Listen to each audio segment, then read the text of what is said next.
Hello dear students, मेरा नाम है अखिलेश शुक्ला और आज आपको मैं क्लास 12th केमिस्ट्री का चैप्टर सॉलिड स्टेट पढ़ाने वाला हूँ। देखिए, ये बहुत ही इंपॉर्टेंट चैप्टर है, इसको आप स्किप बिल्कुल मत करना। ये वीडियो इंट्रोडक्टरी वीडियो है, लेकिन ये आपको काफ़ी हेल्प करेगा आगे अगर आप ये पूरा चैप्टर जब समझोगे तो। चलो शुरू करते हैं। सबसे पहले है जनरल इंट्रोडक्शन। सॉलिड के बारे में तो आप पहले ही जानते हो, ये छोटा सा डेफिनेशन है सॉलिड का कि सॉलिड मैटर का वो फॉर्म होता है। जैसे कि आप जानते हो, मैटर के टोटल कितने फॉर्म होते हैं। एक सॉलिड होता है, एक लिक्विड होता है और एक गैस होता है, ठीक है। तो जो सॉलिड होता है वो एक ऐसा स्टेट है मैटर का जो रिजिडिटी शो करता है। देखो, रिजिडिटी का मतलब होता है कठोर, ठीक है, हार्डनेस। तो ये एक ऐसा प्रॉपर्टी है सॉलिड का जो इसको डिफरेंट बनाता है लिक्विड और गैस से, ठीक है। तो हमको इस चैप्टर में क्या क्या पढ़ना है, चलो एक एक करके देख लेते हैं। सबसे पहले हम पढ़ेंगे why do some substance exist as solid, क्यों कुछ सब्सटेंस सॉलिड के तौर पर एग्जिस्ट होते हैं। दूसरा पढ़ेंगे what are general characteristics of solid, solid के समान लक्षण क्या है। How can solids be classified into amorphous and crystalline solid, solid को अलग अलग दो पार्ट में कैसे डिवाइड किया जाता है, एमॉर्फस और क्रिस्टलाइन। और फिर अगला चौथा है कि आगे हम फर्दर क्रिस्टलाइन को भी डिवाइड करते हैं, ठीक है, उनके बाइंडिंग फोर्स के आधार पर। देखो, जो मैटर होते हैं ना, मैटर के बीच में इंटरमॉलिक्यूलर फोर्स काम करते हैं, ठीक है। तो इसी फोर्स की वजह से जो है इनके कॉन्स्टिट्यूएंट पार्टिकल्स आपस में एक दूसरे से बंधे होते हैं। तो इसी के आधार पर हम आगे क्रिस्टलाइन सॉलिड को फर्दर डिवाइड करके पढ़ेंगे। लास्ट में को पढ़ना है how different solid are put to different uses on the basis of their property. देखो, अलग अलग सॉलिड को उनके अलग अलग लक्षणों के आधार पर हम उनका डिफरेंट यूज कैसे करेंगे, ठीक है, इसको भी पढ़ेंगे। तो चलिए शुरू करते हैं सबसे पहले टॉपिक से। पहला टॉपिक है why do some substances exist as solid, क्यों कुछ सब्सटेंस सॉलिड के रूप में एग्जिस्ट होते हैं। क्या रीजन है कि वो सॉलिड ही है, सॉलिड होने का उनका रीजन क्या है। तो देखो, सबसे पहले तो इंटरमॉलिक्यूलर फोर्सेस, ये बहुत ही मेजर रीजन है, ठीक है। आपने पढ़ा होगा क्लास 9th में कि जो सॉलिड में इंटरमॉलिक्यूलर फोर्सेस होते हैं वो काफ़ी स्ट्रॉन्ग होते हैं, ठीक है। क्योंकि लिक्विड में, गैस में तो ये बहुत ही वीक होते हैं, जिसकी वजह से उनमें डिफ्यूजन आ जाता है, वो फैल जाते हैं, है ना। इंटरमॉलिक्यूलर फोर्सेस क्या होता है, जैसे कि ये देखो, ये मैटर है, तो ये मैटर छोटे छोटे कंस्टिट्यूएंट पार्टिकल से मिलकर बना होगा, है ना। अब इन पार्टिकल्स के बीच में जो फोर्स काम कर रहा है इनको बांध के रखने के लिए, उसी फोर्स को इंटरमॉलिक्यूलर फोर्स कहते हैं। और सॉलिड में ये फोर्स होता है बहुत स्ट्रॉन्ग, ठीक है। तो ये तो पहला लक्षण है, ठीक है, ये तो पहला कारण है जिसकी वजह से कोई भी जो सब्सटेंस है वो सॉलिड के रूप में होता है। दूसरा है थर्मल एनर्जी। देखो, थर्मल एनर्जी का मतलब है सीधा टेम्परेचर से इसका संबंध है, ठीक है। अगर आप टेम्परेचर राइज करते हो तो थर्मल एनर्जी बढ़ती है। किसी भी सब्सटेंस की थर्मल एनर्जी क्या होती है, बढ़ती है टेम्परेचर के राइज होने से। और जैसे ही आप टेम्परेचर राइज करते हो तो सॉलिड जो होते हैं उनके कंस्टिट्यूएंट पार्टिकल्स के बीच का जो बाइंडिंग फोर्स होता है ना, वो क्या होता है पता है, वो वीक होने लगता है। और ये दोनों एक दूसरे से सेपरेट होने लगते हैं, जिसकी वजह से सॉलिड में भी डिफ्यूजन आना शुरू हो जाता है। तो अगर आप टेम्परेचर को राइज करोगे ना, तो थर्मल एनर्जी बढ़ेगी और सॉलिड जो कंस्टिट्यूएंट पार्टिकल्स हैं वो एक दूसरे से दूर जाना, यानी कि इनके बीच का जो इंटरमोलिकुलर फोर्स है वो कमजोर होना शुरू हो जाएगा। लेकिन जैसे ही आप टेम्परेचर को लो करते हो, कम करते हो, टेम्परेचर को लो करते हो, थर्मल एनर्जी भी कम हो जाती है ना। और इसकी वजह से क्या होता है कि जो कंस्टिट्यूएंट पार्टिकल्स के बीच का इंटरमॉलिक्यूलर फोर्स है वो और स्ट्रांग हो जाता है, ठीक है। तो आपको एक बात याद रखना है कि जो टेम्परेचर है वो इन्वर्सली प्रोपोर्शनल होता है किसके, किसके, बताइए, किसके इन्वर्सली प्रोपोर्शनल होता है, इंटरमॉलिक्यूलर फोर्सेस के, ठीक है। तो इंटरमॉलिक्यूलर फोर्सेस के इन्वर्सली प्रोपोर्शनल, यानी कि अगर आप टेम्परेचर बढ़ाओगे तो इंटरमॉलिक्यूलर फोर्स सॉलिड के कंस्टिट्यूएंट पार्टिकल के बीच क्या होगा, कम होगा। और जैसे ही आप टेम्परेचर घटाओगे, इंटरमॉलिक्यूलर फोर्स कंस्टिट्यूएंट पार्टिकल्स के बीच क्या होगा, बढ़ेगा, ठीक है। देखो, ये तो हो गया। अब आगे देखते हैं आगे क्या है। तो दूसरा टॉपिक है general characteristics of solid, solid के कुछ सामान्य लक्षण। तो देखो, ये लक्षण, रिजिडिटी तो आप पहले ही देख चुके हो कि सॉलिड कठोर होता है। दूसरा, इनकी डेंसिटी बहुत होती है, ठीक है, हाई डेंसिटी होती है। लिक्विड और गैस के मुकाबले इनकी डेंसिटी सबसे ज़्यादा होती है सॉलिड की, और ये सॉलिड डिफिनिट वॉल्यूम और डिफिनिट शेप में होते हैं। लिक्विड क्या है, जैसे बर्तन में डालोगे वैसा शेप ले लेगा, लेकिन सॉलिड में ऐसा नहीं है। सॉलिड का एक डिफिनिट शेप होता है और वॉल्यूम इनका डिफिनिट होता है। और चौथा ये है कि ये इनकम्प्रेसिबल होते हैं। सॉलिड को आप कंप्रेस नहीं कर सकते, समझ रहे हो आप? जैसे आप गैस को क्या करते हो, कंप्रेस करते हो ना, पिस्टन का यूज़ करके। एक कंटेनर में कोई गैस है तो आप पिस्टन का यूज़ करके उसको कंप्रेस करते हो, लेकिन सॉलिड में ऐसा नहीं होता। हालांकि लिक्विड में भी ऐसा नहीं होता, लिक्विड भी इनकम्प्रेसिबल होता है। देखो आगे है एमोर्फस एंड क्रिस्टलाइन सॉलिड, ये हैं सॉलिड के टाइप्स। तो सबसे पहले क्रिस्टलाइन सॉलिड के बारे में क्या लिखा है, देखो ऑल सॉलिड एलिमेंट, जैसे मेटल एंड नॉन मेटल, जितने भी मेटल और नॉन मेटल होते हैं ना, और कंपाउंड, ये सारे क्रिस्टलाइन फॉर्म में होते हैं। और जैसे रबड़ हो गया, ग्लास हो गया, पिच, टार, फ्यूज सिलिका, ये फ्यूज सिलिका एमोर्फस क्वार्ट्ज होता है, इसको मैं बताऊंगा आपको आगे। Plastic, polymer of high molecular mass, ये सब जो होते हैं। अच्छा, पॉलीमर क्या होते हैं ये आप पढ़ोगे लास्ट में, क्लास 12 के लास्ट चैप्टर में आप पढ़ोगे कि पॉलीमर क्या होते हैं। ये कार्बन कार्बन से कार्बन कार्बन लंबे चेन से बनते हैं पॉलीमर, ठीक है। तो जैसे पॉलीथीन हो गया, इथीन, बहुत सारे इथीन को पॉलीथीन बोलते हैं। तो पॉलीमर जो होते हैं ना, जिनका मॉलिक्यूलर मास बहुत ज़्यादा होता है, वो एमॉर्फस सॉलिड कहलाते हैं, ठीक है। तो ये तो आपका डिवीज़न हो गया। आगे चलिए, अब इसको देखो, कुछ डिफरेंस है क्रिस्टलाइन सॉलिड और एमॉर्फस सॉलिड के बीच में। तो डिफरेंस, सबसे पहला डिफरेंस क्या है, देखो यहाँ पे प्रॉपर्टी, ये है क्रिस्टलाइन सॉलिड और ये है एमॉर्फस सॉलिड। तो सबसे पहले देखो, अरेंजमेंट का जो ऑर्डर होता है ना, क्रिस्टलाइन में लॉन्ग ऑर्डर अरेंजमेंट होता है, लॉन्ग रेंज का, और एमॉर्फस में शॉर्ट रेंज ऑर्डर का अरेंजमेंट होता है। कहने का मतलब ये है कि ये डायग्राम देख रहे हो, ये डायग्राम, इस डायग्राम में देखो, ये वाला जो पहला जो तुमको डायग्राम दिख रहा है, ये वाला, ये है क्रिस्टलाइन। तो इसमें अरेंजमेंट देखो कैसा है, ये बिल्कुल सीधा अरेंजमेंट दिखाई दे रहा है, रेगुलर अरेंजमेंट है यहाँ पे, देख रहे हो? यानी कि रेगुलर अरेंजमेंट कहने का मतलब ये है कि आप सॉलिड के किसी, क्रिस्टलाइन सॉलिड के किसी एक पार्ट को देखकर अंदाज़ा लगा सकते हो कि इसके बाकी जगहों पर अरेंजमेंट कैसा होगा, ठीक है। लेकिन आप ये काम एमॉर्फस में नहीं कर सकते। अगर आपने यहाँ पे देख लिया, एग्जाम्पल के लिए मान लो कि एक ऐसा बड़ा सा महल है जिसमें सारे कमरे एक जैसे हैं, ठीक है। तो एक कमरा अगर आप देख लोगे तो आप बता सकते हो ना कि बाकी के कमरे भी इसी की तरह होंगे, है ना। लेकिन अगर कोई ऐसा महल है जिसमें सारे कमरों का डिज़ाइन अलग है, उनका साइज़ अलग-अलग है, ठीक है? तो आप नहीं बता सकते कमरे को देखकर कि बाकी का कमरा कैसा होगा, कितना बड़ा होगा। तो एमॉर्फस में यही है, ठीक है? एमॉर्फस में आप एक जगह के अरेंजमेंट को देख के नहीं बता सकते कि बाकी जगह अरेंजमेंट कैसा होगा, लेकिन आप इसमें बता सकते हो क्रिस्टलाइन में। तो क्रिस्टलाइन में देखो, ये जो ऑर्डर ऑफ अरेंजमेंट होता है ना, ये बिल्कुल सिलसिलेवार तरीके से होता है एकदम, और लॉन्ग रेंज के लिए होता है एकदम। देखो यहाँ पे देख रहे हो, लॉन्ग रेंज के लिए। लेकिन एमॉर्फस में ये शॉर्ट रेंज के लिए होता है ऑर्डर। देखो जैसे यहाँ पे एक के बाद एक, ये ऑर्डर ठीक है, लेकिन आगे देखो क्या हो गया, नीचे चला गया, फिर देखो ऊपर चला गया। तो यहाँ पे जो अरेंजमेंट का ऑर्डर होता है ना, वो शॉर्ट होता है, लेकिन यहाँ पे लॉन्ग होता है। आगे देखते हैं, सॉलिड का जो शेप होता है वो डिफिनेट होता है, और एमॉर्फस का इरेगुलर शेप होता है। सॉलिड में जो शेप देखते हो ना, बिल्कुल डिफरेंट शेप होता है, और इसमें इरेगुलर, कब कहाँ कैसा शेप मिलेगा आपको पता नहीं चलेगा। आगे देखो मेल्टिंग पॉइंट, तीसरा है प्रॉपर्टी मेल्टिंग पॉइंट का। तो देखो क्रिस्टलाइन सॉलिड में जो मेल्टिंग पॉइंट होता है वो शार्प होता है। अब शार्प का क्या मतलब है, शार्प का मतलब ये है कि किसी खास टेम्परेचर पे ये पूरा का पूरा पिघल जाएगा, समझ रहे हो? जैसे मान लो कि क्रिस्टलाइन सॉलिड जो है वो 80, ये क्रिस्टलाइन सॉलिड मान लो 80 डिग्री इसका मेल्टिंग पॉइंट है, तो 80 डिग्री पर जो है ना, ये पूरा पिघल जाएगा, ठीक है। 80 डिग्री पे ही मेल्ट हो जाएगा पूरा। लेकिन एमॉर्फस में क्या होगा, तो एमॉर्फस में एक रेंज होता है, मेल्टिंग पॉइंट शार्प नहीं होता। ये 80 पे अगर पिघलना शुरू करेगा तो 100 तक पिघलता ही रहेगा, समझ रहे हो? 100 तक ये पिघलता ही रहेगा। तो माफ करना, देखो मेरी राइटिंग थोड़ी सी अच्छी नहीं हो रही है।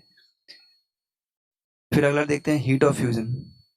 हीट ऑफ फ्यूजन क्या है, हीट ऑफ फ्यूजन क्या होता है, देखो एक मोल सॉलिड को, ठीक है, एक मोल सॉलिड को पिघलने में जो अमाउंट ऑफ हीट, समझ रहे हो, एक मोल सॉलिड को पिघलने में जो अमाउंट ऑफ हीट यूज़ होता है ना, उसी को हीट ऑफ फ्यूज़न कहते हैं, ऐसा समझो। तो देखो ये जो क्रिस्टलाइन सॉलिड है ना, इनका हीट ऑफ फ्यूज़न डेफिनिट होता है, ठीक है? जैसे कि मान लो 400 जूल चाहिए 1 मोल सॉलिड को, 400 जूल की हीट एनर्जी चाहिए 1 मोल सॉलिड को फॉर एग्ज़ाम्पल मेल्ट कराने के लिए, ठीक है? लेकिन यहाँ पे आप 400 जूल में ना नहीं करा सकते एमॉर्फस में। यहाँ पे 400 जूल में आप 1 मोल को कराओगे, फिर अगले मोल के लिए आपको 800 जूल लग जाएगा, फिर उसके लिए फिर आगे 600 जूल लग जाएगा, तो कोई डेफिनिट नहीं है ना? Heat of fusion is neither definite nor characteristic. फिर से मैं आपको समझा देता हूँ, क्रिस्टलाइन सॉलिड में जो हीट ऑफ फ्यूज़न है, यानी कि 1 मोल सॉलिड को पिघलाने के लिए, मेल्ट कराने के लिए जो अमाउंट ऑफ हीट चाहिए होता है, वो डेफिनिट होता है क्रिस्टलाइन सॉलिड के लिए, लेकिन एमॉर्फस के लिए ये डेफिनिट नहीं है, ठीक है? अब अगला देखते हैं क्या है प्रॉपर्टी एनाइसोट्रॉपी। तो ये बहुत ही इम्पोर्टेंट है आइसोट्रॉपी और एनाइसोट्रॉपी। देखो क्रिस्टलाइन सॉलिड एक प्रॉपर्टी दिखाते हैं एनाइसोट्रॉपी, और जो एमॉर्फस होते हैं वो प्रॉपर्टी दिखाते हैं आइसोट्रॉपी का। अब ये होता क्या है? देखो आइसोट्रॉपी और एनाइसोट्रॉपी एक बहुत इंपॉर्टेंट टॉपिक है। ये होता क्या है इसको हम समझते हैं। देखो in case of amorphous substances properties like electrical conductivity, refractive index, है ना, thermal expansion etc are identical in all direction। तो amorphous substance में क्या होता है कि जैसे फॉर एग्जांपल मैं यहाँ पे इलस्ट्रेट करके दिखाता हूँ। ये देखो ये है क्रिस्टलाइन, ठीक है? एमॉर्फस और क्रिस्टलाइन में देखो यहाँ पे लिखा हुआ है नीचे anisotropy in crystal. Crystalline solid anisotropy होते हैं, और जो एमॉर्फस होते हैं वो क्या होते हैं? आइसोट्रॉपी होते हैं। तो पहले एनाइसोट्रॉपी समझते हैं। देखो एनाइसोट्रॉपी का मतलब होता है कि आप अगर किसी, मान लो कि ये पूरा एक सॉलिड है जो कि क्रिस्टलाइन है, आप यहाँ खड़े हो यहाँ सी पॉइंट पे, आप अगर इस डायरेक्शन से चलना शुरू करते हो इधर इस तरफ, ठीक है, और इस डायरेक्शन से चल के अगर आप रिफ्रैक्टिव इंडेक्स का पता लगाते हो कि डायरेक्शन में इस सॉलिड के अंदर रिफ्रैक्टिव इंडेक्स क्या है, तो जो भी वैल्यू आपको मिलेगी वो एग्जैक्ट वैल्यू आपको इस डायरेक्शन में नहीं मिलेगी अगर आप इधर से आओगे तो। अब आप पूछोगे कि ऐसा क्यों है? तो ऐसा इसलिए है कि आप ज़रा देखो, आप अगर ए से लेकर के बी तक जा रहे हो, तो आपके इर्द-गिर्द में, आपके अगल-बगल में जो अरेंजमेंट है आयन्स का, ठीक है, वो देखो। ये देखो ये देखो, ये है कैटायन और ये है एनायन, ठीक है? तो आप जब ए से बी जा रहे हो तो आपकी एक तरफ पूरा क्या है देखो, कैटायन, पूरा कैटायन एक तरफ, और इस साइड आप अगर देखोगे तो क्या ये एनायन है ना?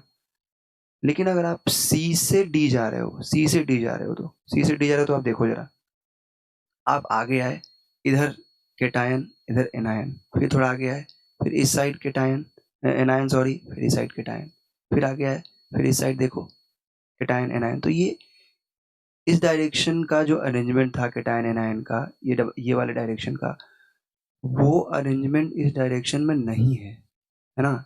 इस डायरेक्शन में डिफरेंट अरेंजमेंट है और इस डायरेक्शन में डिफरेंट अरेंजमेंट है।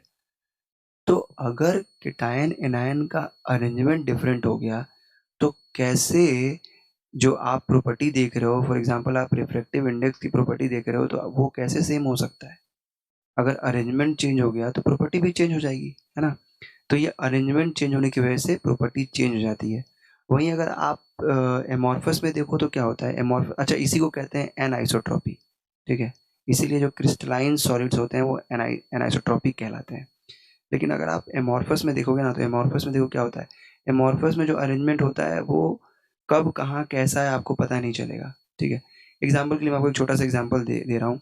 जैसे कि ये जो क्रिस्टलाइन में जो अरेंजमेंट है, इसको आप ऐसे समझो कि ये ब्लू वाले जो हैं वो भेड़ हैं और ये वाइट वाले जो हैं वो बकरियां हैं। तो आप यहाँ से चलना शुरू कर रहे हो, तो आ रहे हो तो देख रहे हो कि एक तरफ आपकी पूरे के पूरे भेड़ हैं और दूसरी तरफ बकरियां हैं ये, ठीक है? और आप अगर ऐसे जा रहे हो तो भी एक डेफिनिट अरेंजमेंट आपको दिखाई दे रहा है। इधर ये भेड़, इधर बकरी, फिर इधर बकरी, फिर इधर भेड़। देख रहे हो आप? आपका नाम है बकरी और भेड़ का एग्जांपल ले रहा हूँ समझाने के लिए, लेना पड़ता है कभी-कभी। इस तरह अगर आप आ रहे हो ऊपर से बी से ए तक, तो अरेंजमेंट तो डेफिनिट है, बिल्कुल। ये भेड़, फिर भेड़, फिर भेड़, फिर भेड़, ये बकरी, फिर बकरी, फिर बकरी, फिर बकरी, है ना? अरेंजमेंट तो है, बिल्कुल एक डेफिनेट अरेंजमेंट है, लेकिन इस डायरेक्शन के लिए है। वही अगर आप इस डायरेक्शन जा रहे हो तो इस डायरेक्शन के लिए भी डेफिनेट अरेंजमेंट है, पर इससे डिफरेंट है, ये वाले डायरेक्शन से डिफरेंट है। तो अरेंजमेंट के चेंज होने की वजह से क्या हुआ यहाँ पे, है ना? प्रॉपर्टी बदल गई, रिफ्रैक्टिव इंडेक्स अलग अलग डायरेक्शन में, या फिर कोई भी प्रॉपर्टी ले लो, थर्मल कंडक्टिविटी ले लो, ये बदल जाते हैं। लेकिन एनआइसोट्रॉपी में क्या है, भेड़ और बकरी सारे एक ही मैदान में झुंड झुंड में खड़े हैं, कहीं भेड़ है तो कहीं बकरी है, कहीं भेड़ है। अब आप कहीं दूर से खड़े होकर देखोगे इसको इसको तो आपको क्या दिखेगा, आपको हर जगह भेड़ बकरी मिले हुए दिखाई देंगे, कोई भी फिक्स अरेंजमेंट दिखाई नहीं देगा आपको, नहीं दिखाई देगा। तो आप बोलोगे, आप इधर देखोगे, इस साइड आओगे, यहाँ से देखोगे तो क्या होगा, यहाँ से देखोगे खड़े होके तो इधर भी आपको वही भेड़ बकरी एक ही जगह इकट्ठा दिखाई देंगे। तो आप बोलोगे कि कहीं भी जाओ ये एक अलग तरह का डिसअरेंजमेंट है ना, ये डिसअरेंजमेंट दिखाई दे रहा है आपको, है ना? यहाँ आ रहे हो तो यहाँ भी भेड़ बकरी की भीड़, यहाँ आ रहे हो तो यहाँ भी भेड़ बकरी की भीड़, यहाँ से देख रहे हो तो यहाँ भी भेड़ बकरी की भीड़। तो एमॉर्फस में क्या होता है ना कि आप जिधर से भी देखते हो आपको चीज़ें एक जैसी दिखाई देती है, इसीलिए इसमें हर डायरेक्शन में जो प्रॉपर्टीज़ होती है, जैसे कि रिफ्रैक्टिव इंडेक्स हो गया, थर्मल कंडक्टिविटी हो गया, है ना, थर्मल एक्सपेंशन हो गया, इलेक्ट्रिकल कंडक्टिविटी हो गया, ये सारे जो प्रॉपर्टीज़ होते हैं ये हर डायरेक्शन में आपको सेम दिखाई देते हैं। समझ रहे हो? चलो ठीक है, फिर आगे देखते हैं आगे क्या पढ़ना है। हाँ, अब ये देखो, ये कुछ और डिफरेंसेस हैं जो हमको पढ़ना है। तो ये आप क्या देख रहे हो, ये दो ग्राफ दिखाई दे रहा होगा यहाँ पे आपको। ये पहला वाला ग्राफ जो है ये है टेम्परेचर वर्सेस टाइम का, जो कूलिंग कर्व दिखा रहा है एमॉर्फस सॉलिड के लिए, और दूसरा वाला जो कर्व है ये क्रिस्टलाइन सॉलिड का कूलिंग कर्व है। तो कूलिंग कर्व का मतलब टेम्परेचर के साथ ठंडा होना, कूलिंग कर्व, ये कर्व दिखा रहा है कूलिंग को।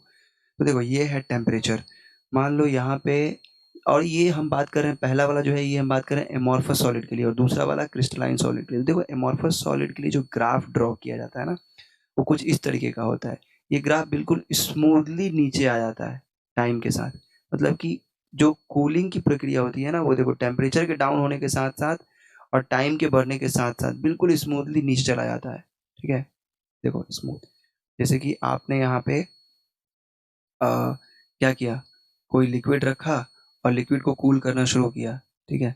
तो ये यहाँ पे लिक्विड फेज में अगर वो एमॉर्फस है तो क्या होगा, वो धीरे धीरे धीरे धीरे धीरे धीरे धीरे फॉर एग्जाम्पल टेम्परेचर के साथ धीरे धीरे और टाइम बढ़ता रहेगा और धीरे धीरे स्मूथली कूल होकर यहाँ पे पहुँच जाएगा। ठीक है, तो ये है कूलिंग कर्व, और यहाँ पे आके फाइनली क्या हो जाएगा, जम जाएगा, फ्रीज हो जाएगा। अब यहाँ पे देखो ये क्रिस्टलाइन में कैसा ग्राफ बन रहा है, क्रिस्टलाइन में ग्राफ क्या बनेगी, देखो यहाँ पे है लिक्विड फेज में, ठीक है? अब लिक्विड फेज से जब नीचे आएगा ना तो टेम्परेचर के साथ, देखो यहाँ तक पॉइंट ए तक तो ठीक है, टेम्परेचर डाउन हो रहा है और टाइम भी जो है वो बढ़ रहा है, लेकिन यहाँ पे आके देखो क्या दिख रहा है, टेम्परेचर कांस्टेंट हो गया ना, कांस्टेंट टेम्परेचर। तो ये टेम्परेचर कांस्टेंट क्यों होता है, देखो जब ये क्रिस्टलाइन में क्या होता है कि जब तक लिक्विड अपना फेज बदल के सॉलिडिफिकेशन फेज में आता है, यानी कि जब वो सॉलिड बनता है, सॉलिड बनना जिस टेम्परेचर पे वो सॉलिड बनना शुरू होता है, ठीक है, वहां से जब तक वो सॉलिड पूरा का पूरा नहीं बन जाता तब तक, यानी कि पूरे सॉलिडिफिकेशन के प्रोसेस तक टेम्परेचर कांस्टेंट हो जाता है। ठीक है, और जब ये सॉलिड बन जाता है तो फिर यहाँ से फिर धीरे धीरे अपने आप को ठंडा करना शुरू करता है, समझ रहे हो, फिर अपने आप को ठंडा करना शुरू करता है और फिर टाइम बढ़ता है और टेम्परेचर टाइम के साथ डाउन होता है। देखो मैं फिर से बता रहा हूँ, यहाँ पे क्या हुआ था, यहाँ पे लिक्विड से जब धीरे धीरे धीरे ठंडा हुआ ठंडा हुआ ठंडा हुआ ठंडा हुआ, और यहाँ पे पॉइंट ए पे जब ये लिक्विड सॉलिड बनना शुरू हुआ, सॉलिडिफिकेशन शुरू हुआ, तो सॉलिडिफिकेशन शुरू हुआ तो यहाँ पे आके टेम्परेचर कांस्टेंट हो गया, टाइम तो बढ़ेगा, टाइम तो थ्रू आउट बढ़ रहा है, लेकिन जब तक ये पूरा का पूरा सॉलिड नहीं बन जाता ए से लेकर बी तक, ये टेम्परेचर यहाँ पे कांस्टेंट हो गया। ये प्रॉपर्टी दिखाता है क्रिस्टलाइन सॉलिड, याद रखना बहुत इंपॉर्टेंट है, ये जो प्रॉपर्टी है ना वो क्रिस्टलाइन सॉलिड में देखने को मिलता है। जबकि अमॉर्फस में क्या होता है, जब टेम्परेचर गिरना शुरू हुआ, कूल होना शुरू हुआ, तो स्मूथली नीचे तक कहीं भी टेम्परेचर जो है वो कांस्टेंट नहीं होता, स्मूथली नीचे तक क्या होता है, कूल होता चला जाता है। ठीक है, और वहीं क्रिस्टलाइन में क्या होता है, फेज जब भी चेंज होगा, जब भी फेज चेंज होगा टेम्परेचर कांस्टेंट हो जाएगा, ठीक है। और फिर जब यहाँ पे पूरी तरह से सॉलिड बन जाएगा, यहाँ पे सॉलिडिफिकेशन हो जाएगा, तो फिर ये अपने आप को ठंडा करना शुरू करता है और टेम्परेचर फॉल होना शुरू होता है। देखो कूलिंग कर्व में हमने क्या देखा, एक बार मैं फिर से आपको बता दूं। देखो यहाँ पे क्या है, ये टेम्परेचर और टाइम के ग्राफ में लिक्विड जो है ना वो धीरे धीरे उसका टेम्परेचर लो कर रहे हैं हम, और वो धीरे धीरे फ्रिज होना शुरू हो रहा है ना। तो देखो यहाँ पे एक ऐसा टेम्परेचर का पॉइंट आ रहा है ना, जहाँ पे सॉलिडिफिकेशन की प्रोसेस शुरू हो रही है, ठीक है। तो यहाँ जहाँ पे सॉलिडिफिकेशन की प्रोसेस शुरू हो रही है, जहाँ से लिक्विड, जिस टेम्परेचर पे लिक्विड सॉलिड बनना शुरू हो रहा है ना, वहाँ से लेकर के और जहाँ उसका पूरा सॉलिडिफिकेशन हो गया, ठीक है, वहाँ तक क्या बोला मैंने कि वहाँ तक टेम्परेचर कांस्टेंट हो जाएगा। और फिर जब ये पूरा सॉलिडिफिकेशन हो जाएगा इसका, तो फिर धीरे धीरे टेम्परेचर डाउन होना शुरू होगा और फिर ये और फ्रिज होना शुरू होगा, ठीक है। लेकिन ये कब, पूरे सॉलिडिफिकेशन के बाद, ठीक है। तब तक टेम्परेचर क्या होगा, कांस्टेंट। और इसी को हम कूलिंग कर्व बोलते हैं, किसका, क्रिस्टलाइन सॉलिड का। एमॉर्फस में क्या होता है, कहीं भी टेम्परेचर कांस्टेंट नहीं होता, टाइम के बढ़ने के साथ साथ टेम्परेचर भी धीरे धीरे ग्रेजुअली डाउन होता जाता है स्मूथली, ठीक है। देखो जैसे कूलिंग कर्व है ना, वैसे ही हीटिंग कर्व भी होता है। तो हीटिंग कर्व में क्या होता है कि इसका ठीक उल्टा, जैसे यहाँ पे लिक्विड से सॉलिड में आए थे हम, टेम्परेचर के बढ़ने के साथ, घटने के साथ यहाँ पे टेम्परेचर डाउन हुआ था, ठीक है। देखो यहाँ पे टेम्परेचर डाउन हो रहा है ना, कूलिंग कर्व में टेम्परेचर डाउन हो रहा है। अब हम अगर टेम्परेचर को राइज करके देखेंगे तो हीटिंग कर्व बनेगा। अब हीटिंग कर्व कहाँ से बनेगा, कैसे बनेगा, मैं बता रहा हूँ। देखो यहाँ से पहले सॉलिड रहेगा, सॉलिड फॉर्म में रहेगा सब्सटेंस, और सॉलिड से देखो हीट करेंगे तो वो पहले तो धीरे धीरे धीरे धीरे टेम्परेचर बढ़ेगा, टेम्परेचर बढ़ेगा, टाइम भी बढ़ेगा, और एक पॉइंट ऐसा आएगा जब वो सॉलिड लिक्विड बनना शुरू होगा, यानी कि लिक्विडिफिकेशन की प्रोसेस शुरू हो जाएगी। तो उस फेज में, यानी कि यहाँ पे इस जो टेम्परेचर, यहाँ पे जहाँ से लिक्विडिफिकेशन शुरू हुई है, वहाँ पे जो टेम्परेचर है ना, फिर वहाँ पे वो कांस्टेंट हो जाएगा, ठीक है। यानी कि जब तक कि पूरा लिक्विडिफिकेशन नहीं हो जाता सॉलिड का, तब तक ये वाला टेम्परेचर फिर कांस्टेंट रहेगा, ठीक है। और फिर यहाँ से क्या होगा, फिर धीरे धीरे लिक्विड से, ये देखो जब पूरा लिक्विड यहाँ पे लिक्विड बन गया, तो फिर ये टेम्परेचर राइज करना शुरू होगा, ठीक है, राइज करना शुरू होगा। और फिर एक ऐसा प्रोसेस आएगा, एक ऐसा पॉइंट आएगा टेम्परेचर का, जहाँ पे ये गैसियस फेज में एंटर करेगा, ठीक है। और गैसियस फेज में जब तक ये पूरा पूरा गैस नहीं बन जाता, तब तक टेम्परेचर यहाँ पे कांस्टेंट रहेगा, ठीक है। तो ये हीटिंग कर्व है, समझ रहे हो आप। तो ये रहा आपका कूलिंग और हीटिंग कर्व, ठीक है। चलिए अब आगे एक और टॉपिक बचा हुआ है, क्लीवेज विथ अ नाइफ। इसको भी देख ही लेते हैं। देखो आप अगर जब क्रिस्टलाइन सॉलिड को नाइफ से काटते हो ना, उसके एक किनारे को देखो काट रहे हो, तो आपको बिल्कुल एक समतल सरफेस मिलता है, प्लेन सरफेस मिलता है, ठीक है। लेकिन वहीं अगर आप जब एमॉर्फस सॉलिड को चाकू से काटते हो, तो आपको ये देख रहे हो कैसा ऊबड़ खाबड़ मिल रहा है सरफेस, ठीक है। ये होता है, आपको यहाँ पे गैप्स मिलेंगे, ठीक है, पोर्स मिलेंगे आपको यहाँ पे, लेकिन यहाँ पे नहीं, यहाँ पे बिल्कुल क्लीन सरफेस मिलेगा, ठीक है। ये प्रॉपर्टी होती है किसकी, क्रिस्टलाइन सॉलिड की। तो यहाँ पे आपको इरेगुलर मिल रहा है ब्रेकेज, और यहाँ पे क्या मिल रहा है, तो यहाँ पे डेफिनेशन में लिखा हुआ है, इस डेफिनेशन को आप नोट कर लेना, ठीक है। चलो फिर अगला लेक्चर देखेंगे हम आगे वाले वीडियो में। बहुत बहुत शुक्रिया आपका, थैंक यू।